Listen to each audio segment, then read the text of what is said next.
大家好，欢迎来到看大陆节目，我是美玲。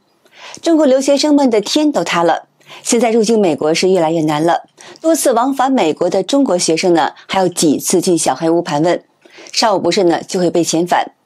随着中美两国政治经济的越发紧张，美国针对大陆学生的移民与入境政策也是越来越严格了。朋友们，刚刚第二次入境美国，结果又被请进小黑屋了。这真的是第一次入境美国是从洛杉矶进的，可能因为问题没有打好，然后被请进了小黑屋。然后今天是从迈阿密进的，就感觉也没有问多少问题就被请进小黑屋了。博主有说，看来现在不是问题回答的好不好的问题，而是因为就是中国护照，所以卡的比较严。还好呢，后面正常问问题，正常回答，这次呢也就待2周就回去了，所以后面还是顺利入境了。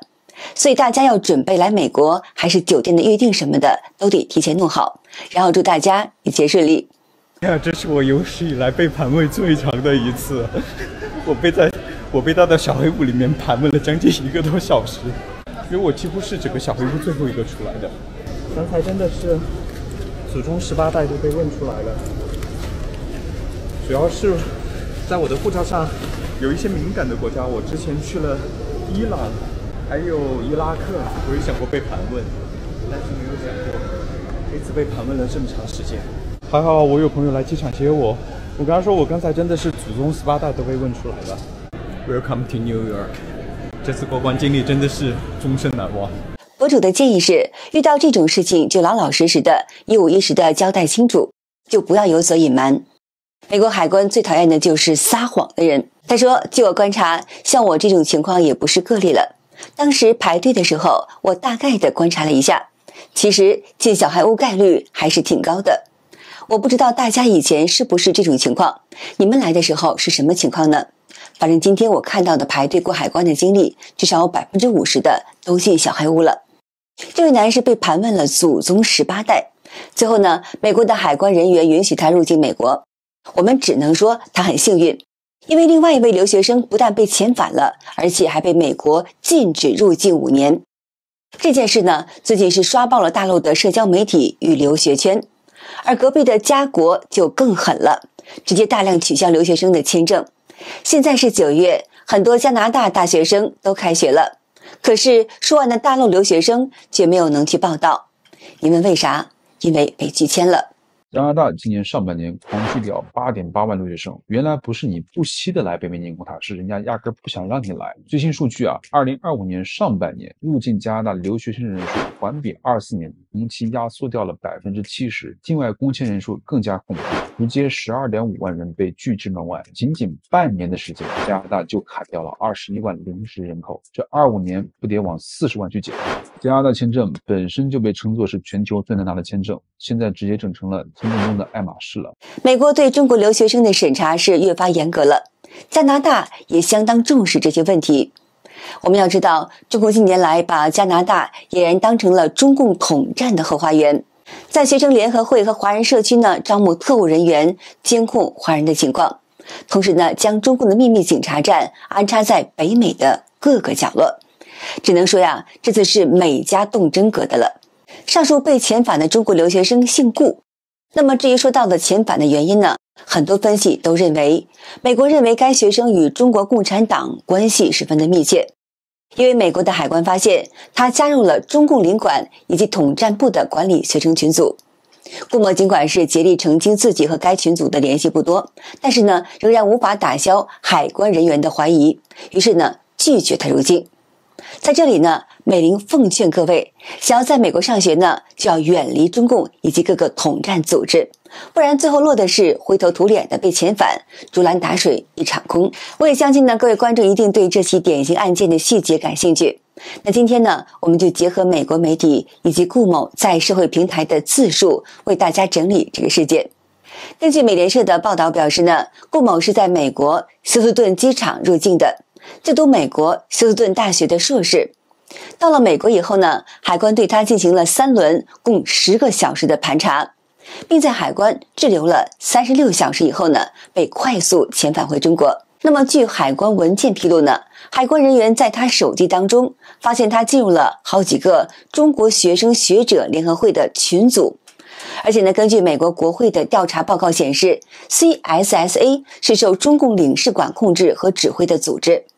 顾某自述的细节当中说呢，他以为这次飞美国是例行航班。很显然的，他之前已经多次入境过美国，畅通无阻。这次呢，移民官告诉顾某，他的旧 F1 和新的 I-20 文件需要更改签证号码，于是他被带进了属于美国海关和边境保护局的2级检查室。顾某天真的猜测这是一个合理的要求，他认为他的 F1 和 I-20 号码可能是不匹配，海关需要验证和更新他的签证号码。不过呢，接下来发生的事情开始让顾某意识到事情的严重性。在等待了3个小时以后，一位美国的高级军官突然间出现，他先是护送顾某取回了托运的行李，然后带他进入了一个小房间，盘查了他所有的物品，然后呢，带顾某去了办公室，拿出了一张白纸，开始询问并且记录顾某的个人的资讯。顾某的父母或顾某是否是共产党员，顾某是否是共青团员，会费是多少，顾某的教育背景，谁资助了顾某的硕士课程，顾某是否是中国学生学者联合会的会员，以及顾某一些中国社交媒体的账户。顾某到这个时候已经意识到了，美国官员正在关注他与中共政府和中国共产党的关系。根据顾某回忆说呢，他的父母确实是党员，但他不是，他只是共青团的成员。而他自述中说的他的硕士课程与中共政府没有直接的关系，但是是否有间接的关系，顾某却并未提及。随后官员拿走了顾某所有的电子设备，包括2台笔记本电脑、2部手机和1台平板电脑，要求他提供密码，并让他在外面等待检查。顾某说，通过与等待区的其他中国人聊天，他了解到了在场的2名学生已经被驱逐出境，并被禁止在5年内再次入境。他们是一名应用物理学博士生，另外一位呢是电气和资讯工程专业的博士生。他们都告诉顾某，刚刚和他谈话的官员是驱逐他们的警官，所以顾某被驱逐出境的风险非常的高。然而呢，另外2个学生认为，由于顾某的专业在当前的美国政治气候下是一个不敏感的领域，顾某不会面临同样的命运。那么就这样呢，又过了1-2个小时，顾某被重新叫回了官员的办公室。我一进去，他就砰的一声关上门，瞪着我问道，你为什么要骗我？你知道对联邦官员撒谎是重罪吗？你可能会因此入狱。官员接着说，你为什么说你从来没有参加过宗元？顾某说他很困惑，因为他以前从未关注过这样的学生组织。然后官员拿起他的手机，打开微信，指着休斯顿大学的宗元中国学生新生群问道，那这是什么？直到那时呢，顾某才意识到，他在收到电子邮件邀请后加入的这个新生小组是他的主要怀疑点之一。官员继续问，你难道不知道宗元是由中国政府资助的？宗元的目的就是为了让中国当局不喜欢的声音在美国消失。接着呢，官员把焦点集中在中国国家留学基金管理委员会上。他发现了多条顾某与朋友关于 CSC 的聊天记录，并要求知道顾某为什么要讨论他，顾某是否想申请他，并是否申请了他，或者说呢，顾某是否试图帮助其他人申请。顾某说，他来到美国，目的是在美国攻读全额资助的哲学博士学位，这不需要 CSC 的支持。官员的最后一个询问点是顾某在本科时代的一份道德报告。在文章开头，顾某曾经写过，我坚定支持中国共产党的领导，坚持以习近平为中心的指导思想。官员突出显示了这段话，并且问为什么要写它。顾某解释说，这是学校的要求，并不一定反映他个人的信念。但官员则反问道，我为什么要相信你现在所说的话，而不是你以前写在纸上的内容？那么就这样呢，大约是1-2个小时以后，官员第3次把他叫到办公室。官员首先宣读了听起来像是联邦法律的一部分，然后让顾某举起右手，对着天花板上摄像机发誓不会说谎，会如实回答。就在这一次呢，官员开始了正式的转录。问题与前2轮相同，但官员现在正在仔细地记录着，以创建正式记录。在结束大约是20分钟以后呢，顾某得知他的命运将被驱逐出境，并被禁止5年内再次入境。2名官员用黑色笔划掉了顾某的学生签证，然后让顾某在电子平板电脑上签名，以同意他们的判断。随后呢，顾某被遣返，不过他并不孤单，一起等待的还有很多的中国人。这起事件呢，在美国境内受到了广泛的讨论，很多美国民众将顾某的被拒入境与当下美国收紧的移民政策相关联，而事实上呢，却并非如此。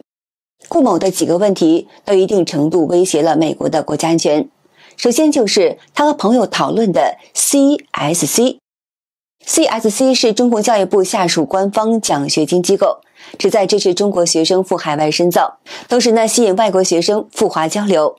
过去多年来 ，CSC 与美国多所高校建立合作关系，并且每年派遣大批的博士与硕士研究生赴美学习。天普大学自2023年起与 CSC 签署协议，每年最多接收60名中国奖学金学生，涵盖多个研究的领域。今年的7月，美国众议院中国共产党战略竞争特别委员会向包括天普大学在内的多所高校发出了正式函件，呼吁他们审查并终止与 CSC 的合作。委员会主席密歇根州共和党议员约翰·穆利纳指出， CSC 项目存在结构性安全风险，可能被用于技术转移、情报收集和扩展中共政治影响力。委员会强调呢 ，CSC 要求奖学金接受者签署所谓的忠诚承诺书，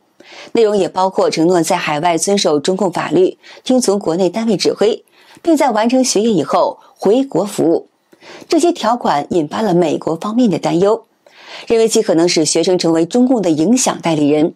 即便学生本人并无恶意，也可能因制度的约束而被摄入政治或科技情报的获取。此外呢，美国国会调查发现，一些接受 CSC 资助的学生参与了由美国联邦政府出资的科研项目，包括有人工智能、生物科技、国防工程等敏感的领域。安全专家担忧，这些研究成果可能间接被中共用于军事或战略用途，进而损害美国的国家利益。那不得不说呢，美国对 CSC 盯得很紧，留学生跟他也有联系。那么美国官员能够放任吗？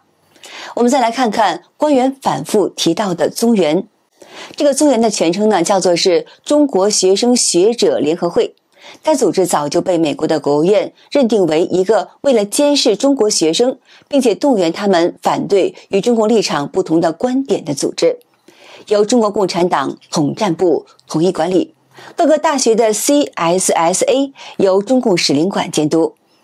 那么根据美国国会下属的美中经济与安全审查委员会2018年的报告，中国海外统战工作背景及对美国的影响，虽然 CSSA 提供学生许多社会服务，却也尝试图掩盖与中共政府间的联系，通过与中共使领馆的密切关联，接受北京当局的指挥，并且积极展开与北京当局统战策略一致的海外华人工作。在国会的这份报告当中，美国前情报官员表示， CSSA 成员的主要联络对象是在使领馆等中共外交机构任职的情报人员。相关报道与活动人士呢也有指出， CSSA 经常与中共政府合作，参与对学生活动人士的骚扰、恐吓以及监视的行动，压迫其言论自由，更至少在一起案件内涉嫌参与工业间谍活动。2017年，美国乔治华盛顿大学 CSSA 的主席在宣传影片中直接明确地指出， CSSA 受中国大使馆指导，并且与大使馆一起工作。2018年，位于费城的智库外交政策研究所的报告指出，美国乔治城大学 CSSA 的年度预算约有一半来自于中共政府的资助。那么这就坐实了中国中共政府和这个中国学生组织间的联系。这个情况经常被怀疑，但难以证实。习近平在2012年、2015年2次访问华府期间，中共驻华盛顿大使馆通过 CSSA 发钱给学生，组织数百人参加欢迎习近平的活动。那么，针对顾某的案件呢，全球退出中共服务中心主席汪志远说，此案件说明了中共对海外的渗透和破坏，已经引起了国际社会的恐惧和反制的效应。